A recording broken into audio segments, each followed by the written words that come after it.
Sur la semaine du 23 mars, j'étais effaré de constater autant de patients contaminés par le Covid.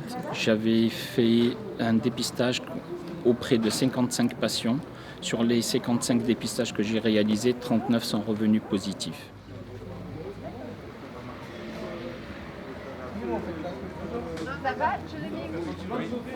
La situation sociale des habitants de ce quartier en temps normal, c'est une grande précarité, des gens qui sont en dessous du seuil de pauvreté, la plupart, beaucoup de personnes qui sont migrants, donc on a vraiment une composition très mixte, une précarité extrême. Ça, c'est pour la période normale. En temps de Covid, on tombe de la précarité vraiment à une crise humanitaire et sociale. C'est vraiment très très compliqué à gérer. Est-ce que vous avez été en contact avec quelqu'un qui est malade ou est-ce qu'il y a quelqu'un qui est malade chez vous? Non, il n'y a pas. D'accord.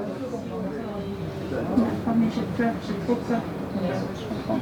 Là, vous allez aller faire le prélèvement. L'aspect négatif, c'est que les personnes en situation de précarité extrême tombent dans la misère complète.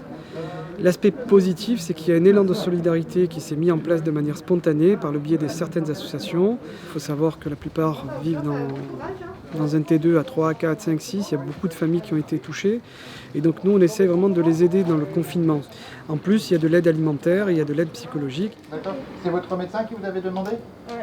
Du coup, on lui communique au plus tard lundi les résultats. Les habitants des quartiers nord, c'est juste pour vous donner un chiffre, c'est à peu près 55% de la population marseillaise, c'est 450 000 habitants. Et c'est malheureusement que 28% de l'offre de soins marseillaise.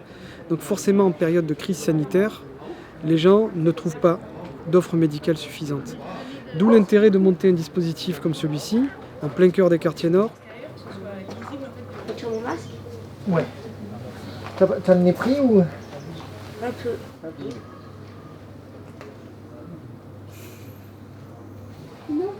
Ça va, Zakaria?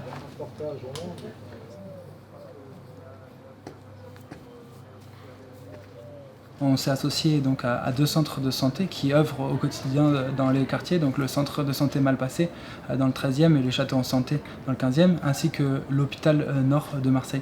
Ces centres de diagnostic et d'orientation s'adressent aux populations de proximité des quartiers nord, qu'ils aient une couverture sociale ou non. L'idée, c'est vraiment d'avoir le moins d'obstacles possible pour les personnes suspectes et qu'elles puissent se faire dépister le plus rapidement possible pour la meilleure des prises en charge en fait, et d'accompagnement par la suite. Donc les personnes qui se présentent dans ces centres sont accueillies par une équipe paramédicale qui va évaluer les symptômes et aussi les signes de gravité. Ensuite, les personnes seront vues dans un entretien médical pour une évaluation, par exemple des facteurs de risque ou de comorbidité éventuelles, et avant finalement d'être testées. Dès que vous pouvez, vous allez remettre le masque. Alors, c'est pas douloureux, mais c'est pas agréable. Voilà, c'est ça. Il y a des sensibilisateurs dans ces centres qui vont conseiller les personnes pour le confinement. On informe les personnes sur les différentes associations qui peuvent les aider par la suite, comme pour le portage de repas ou d'éventuels services pour vraiment faciliter le confinement et que ce soit un réel confinement qui contribue à endiguer la propagation et casser les chaînes de contamination.